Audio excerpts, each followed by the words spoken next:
I woke up and I was Fuck, I need to shower so bad. Yeah. I was going, okay, you know what? I'm actually going to look for some retro video games. I was Wow. just Wow. I was just in the mood, you Okay. know? Okay. So I go on there and there's a guy that's selling a lot of Super Nintendo games and it said $600. And there was quite a few. There was a console, quite a few games.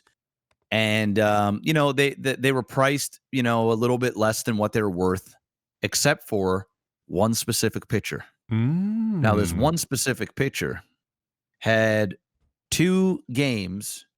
They were identical, so it was actually one game, but two copies of it. Okay. And the game is, let me see here. I want to get this right here. Going. All right. So the game was Super Nintendo's Exertainment Mountain Bike Rally / Speed Racer, which is like it's a combination game, so it's got like two games in one. Yeah, everyone had that one. Well, not this one in particular. No, that was sarcasm. I've literally never heard of that in my life. Oh, okay. So this game, I saw it in the picture, and he wanted $30 per. So I had to do a double take because he also had just the mountain bike rally version that doesn't have the combo.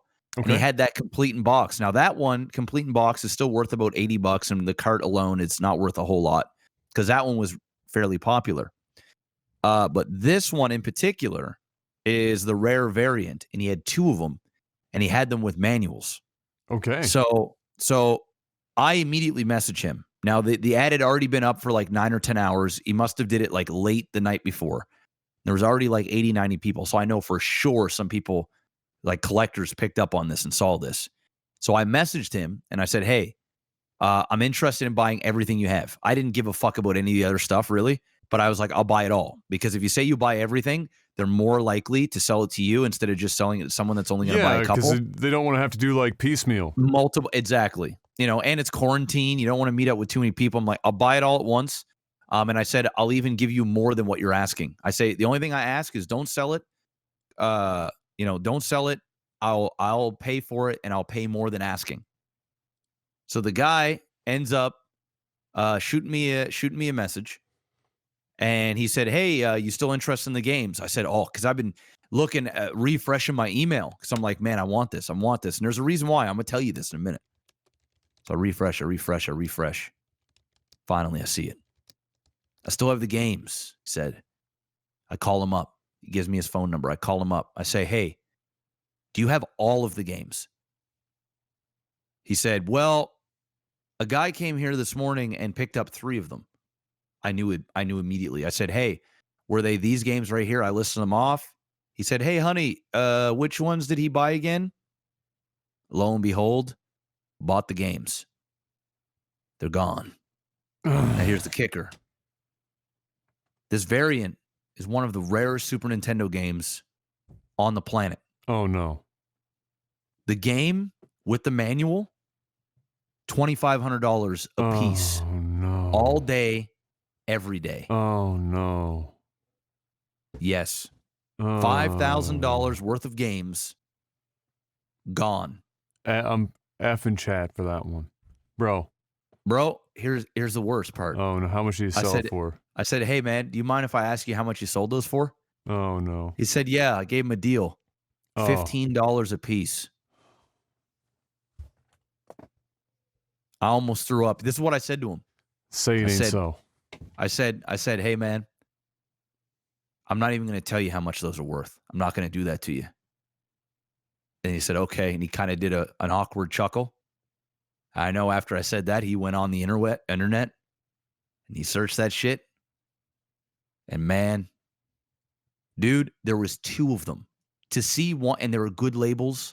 They had manuals. No. Dude, I would have gotten my hands on one for my collection. And then I would have been able to sell the other one. I even would have probably sold it to another fellow collector for like $1,500. It would have sold. Did you ask who bought it so that you could get in contact with this guy? Nah, because there's like certain cardinal rules that you just don't break as a collector. you for one, you can, people do it. But like, part of me wanted to go, hey man, if you can get your hands on those games, I'll give you $2,000. I'll give you $1,000 a piece. That's what I wanted to say. But I already know the guy that got him is a reseller. He's gonna fucking have both them shits up on eBay, and he's gonna have them sold for anywhere between $2,500 and $3,000. The labels are good. He'll probably definitely get north of $2,500 easily. He went in there, said fuck all the other games. He just bought those and ran home. Oh man. So, it's on eBay right now. It might be on eBay. Let me when you're selling games, right? Like that guy was, and you have a lot of them, and then somebody comes to you and says, I just want these two specific, and there's two of them. You have to, as the seller, stop, even if you don't know it already, stop and go, now, why? Why would somebody want not just one, but both copies, and those are the only games they're interested in? There has to be a reason why. And he apparently didn't think about that and sold those for like 3 cents. I want to see what the manual alone, bro. The like last $500 manual, bucks? $569, and there was multiple bids for the manual. Oh. And the dude had 2 of them. It's disgusting. That's so unfortunate. Holy shit, that's so unfortunate. Yep. It's rare to get that game under $2,000 for just the cart. It's rare. The cheapest one that looks like it's gone, the cheapest one is $1,828. And there's some that people are watching, and that was a while ago. There's some that, they're going up for $2,800 for the cart. Not even with the manual. I'm sick. So anyway, he got 2 of them, and I was so close, but what can you do? What can you do? The guy didn't have his phone number there. I couldn't message them. I would have, I would have just. It is what it is. So anyway, I was depressed yesterday for about an hour and a half, like legit depression. Like it couldn't get it off my mind. It was bad. When you're that close, Yeah. Yeah, and it's like, when are you ever going to see those again? And when are you going to get 2 of them? Well, so you can keep one and sell one. Yeah, my first question would have been, who did you sell them to, and can you give me his contact information? Yeah. I don't give a fuck about Cardinal rules, Blue Jay rules, fucking Crow rules, Seagull rules. Doesn't matter what kind of fucking rules. I don't give a fuck. We're talking about 2 copies of an extraordinarily rare game, and yeah, they might know what they're doing, but there's a chance that they don't 100% know, and maybe, depending on how, as a collector, how hell-bent you are on getting that game, if they're like you and said, if you're a fellow collector, maybe they cut you a fucking inside deal before blasting that shit out on eBay. I don't give a fuck. I'd be chasing it down. That's so unfortunate. That was my day. That's so unfortunate. But hey, it's gonna happen once in a while. As a collector, it's the the game that gets away. Well, the worst part about it is I hadn't looked for like a couple weeks, or I just hadn't even. Yeah, and I'm like, and then yesterday I saw it, man. And I was like, it's one of those finds.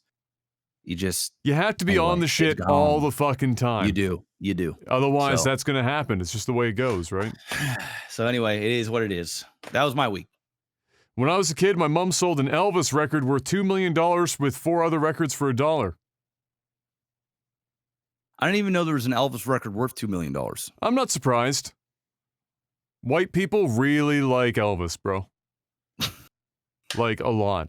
Especially old white people. They are big on Elvis. They like to ignore that he basically ripped off every black artist in the history of rock and roll to put together the persona that he was, because a bunch of white people didn't want to listen to black rock and roll artists at the time. But hey, $2 million Elvis record. Oh.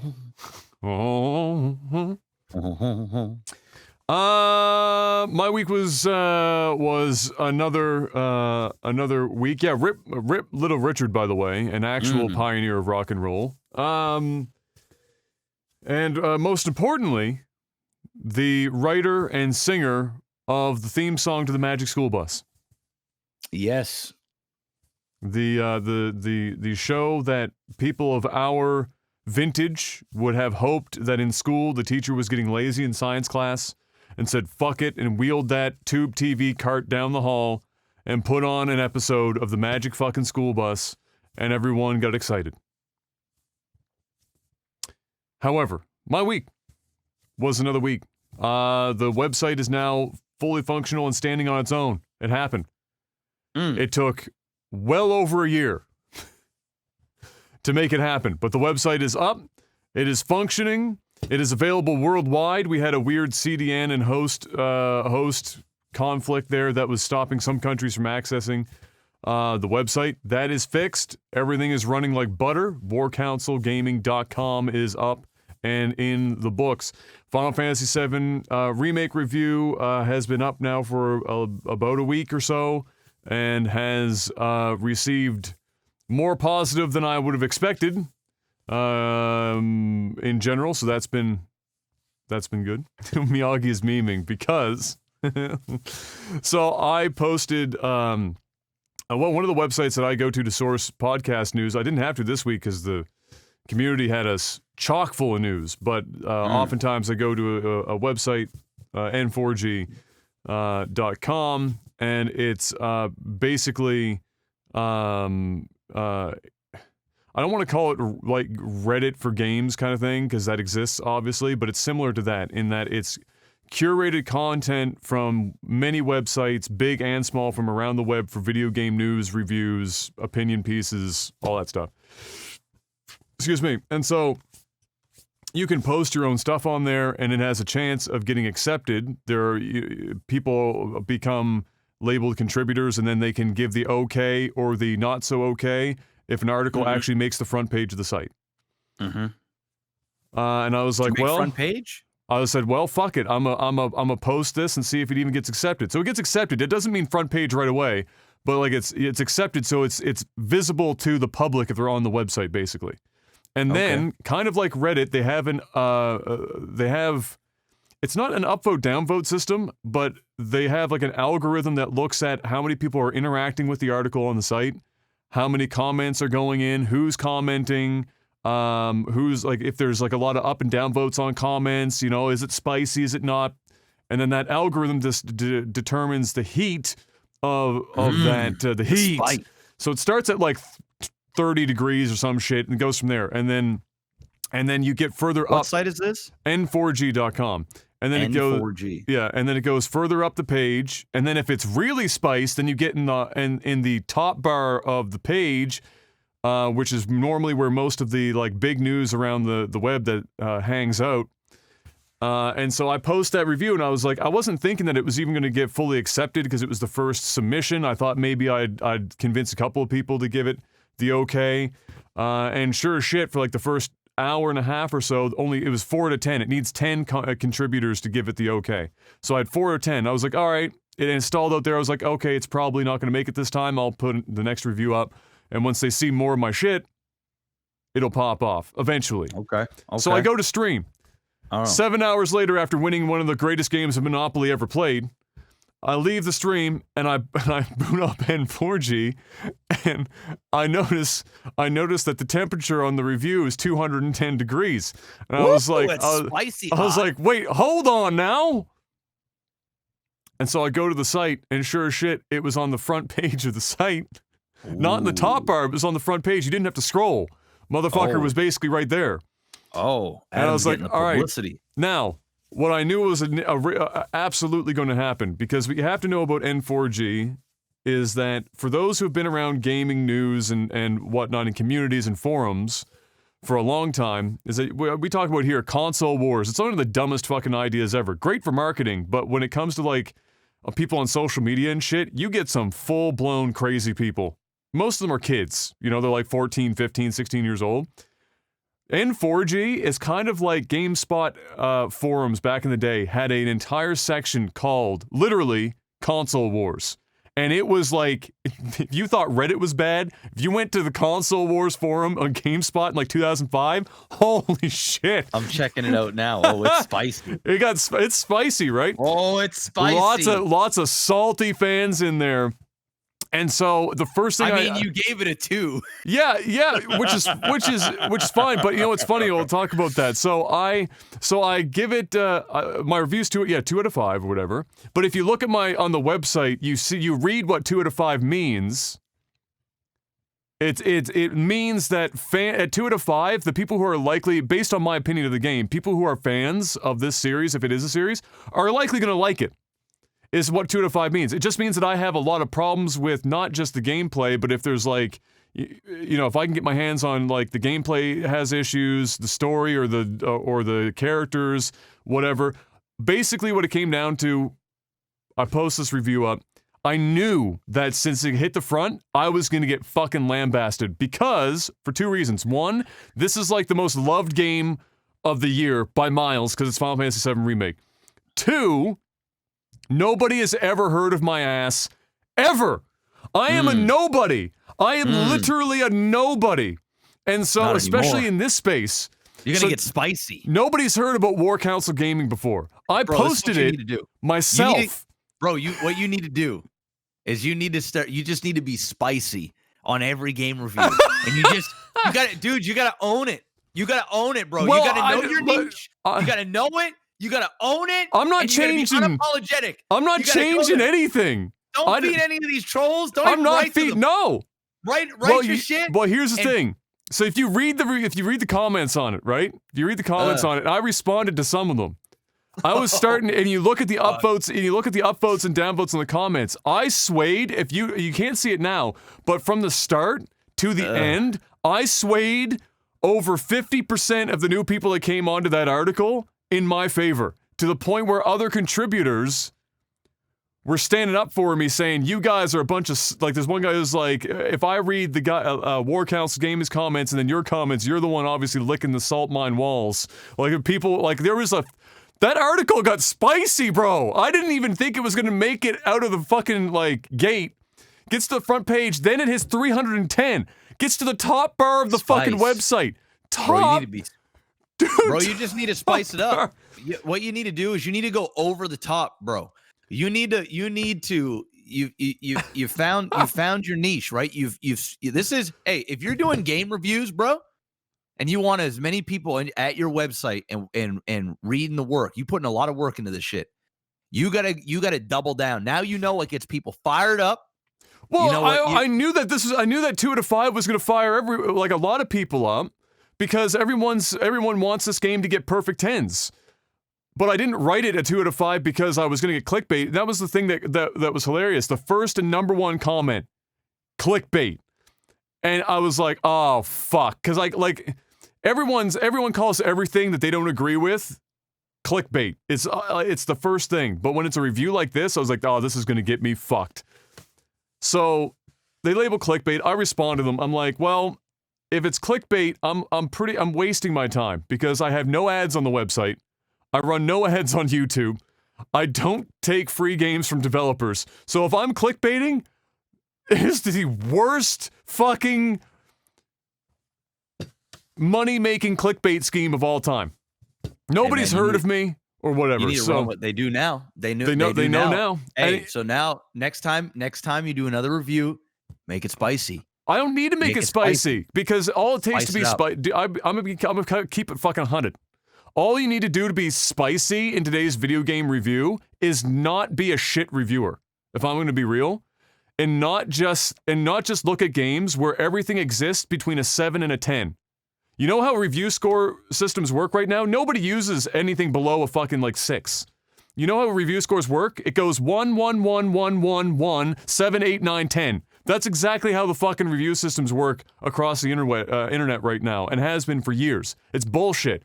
People see a 2 out of 5 and they go, oh, it's a 4 out of 10. It must mean that it's not worth playing. Nobody should play. It's dog shit, and therefore this review is dog shit. That doesn't mean anything. That just means I'm using the whole fucking scale. If I stack this game up against like a Horizon Zero Dawn makes Final Fantasy VII Remake look like a pile of fucking monkey shit coded by a bunch of high school dropouts. The two ends of the review score have to be fucking used. At best, this game is a 3 out of 5 if they expanded more on Jesse, Biggs, and Wedge, which they didn't, and you're going to find out when you play the game. Then it gets a 3. Sounds like you've had an interesting week, sir. So what I have to do, too, is I have to talk to the people who make the plugin that I use for the comments on my site, because you can comment as a guest. You don't have to be a member. It's just that you're just labeled a guest and you don't, it's whatever. You don't get to, like, add your own avatar and shit like that. But I have to talk to them because I need to find out a way to make it so that you can't upvote or downvote comments without signing in and being a member. Because a lot of the salty people there clicked through the website, went down, didn't comment, and then just downvoted everyone else's comments. Yeah. To the point where a lot of them, the positive upvotes on my own website, not M4G, were cut in half or less. Some went into the negatives because some people are so fucking salty about this review. But I did earn a number of new fans off of this review. Boom. And I earned some at least one fan just by how I responded to the people in the N4G thread. There you go. So it all came, and at the end, if you look at like the upvotes, downvotes and shit, it was basically a 50-50 split, and I got all that publicity to warcouncilgaming.com. So there it is. Keep it spicy. Keep it going, Adam. Good job. It happened. So that was my week. Hey, that's exciting, man. That's exciting. It's a big week. First article went up. Now, I don't expect any other review to get anywhere close to that for a long time because that was a perfect storm. It's Final Fantasy VII Remake. Oh, dude. It was a spicy 2 out of 5. Bro, you've got fucking The Last of Us 2 coming out, bro. There's some big games coming out. You just need to get. Yeah, but I'm not going to intentionally shit on a game to fucking like get put up on the website. Adam, for God's sake. Adam, I'm gonna be 100% with you, bro. You don't need to be intentional. The way that you analyze games is some of the most douchiest, fucking honestly, bro. Douchey? Really? Okay, maybe douchey isn't the word I want to. Seriously? Petty, maybe I think petty's probably the petty. Okay. Yeah. Your outlook on games and the way that you analyze and critique games, you don't even need to try to be spicy, bro. You just need to keep reviewing games, and it's gonna work out for you. Yeah, and don't take that as an insult. But no, that's what I was saying. That's what I was saying is that I'm using your shit's fire, bro. I'm using my entire fucking review scale. I'm not going to be the guy that gives every game a minimum 3 out of 5, 4 out of 5. Just do you. Hey, I'm just do you, me, bro. Hey, I'm impressed. Your website looks dope. Your review is good. You put a lot of effort and work into it. You deserve the attention. Just keep doing you. Keep being spicy. Keep being Adam. You do that, bro, and you're gonna get a reputation. I'm listening to this guy for 5 minutes. So I can tell he's petty. Look, all I can say, I will be petty right now. Anyone want to go toe to toe? I'll be petty right now. I'll be petty. I'll be petty. I'll live up to it. It's like being called an asshole. Yeah. It's like being called an asshole. At some point, you go, all right, I'm an asshole. Fuck you then. Yeah, fuck you then. I'm petty. I'm gonna say this right now. Anyone want to go toe to toe with me talking about Final Fantasy VII Remake? I promise you, I will either change your mind or the best argument that you will have about it is it's just because I like it. And that will be your best argument. I will shit on you publicly. I will make you look like a toddler. And I'll get it on the front page of N4G.com and then have you look stupid in front of even more people. I promise you. Get it on N4G. Anyone want to do it, I'll do it. And I'll make you look bad. There it is. So that was my week.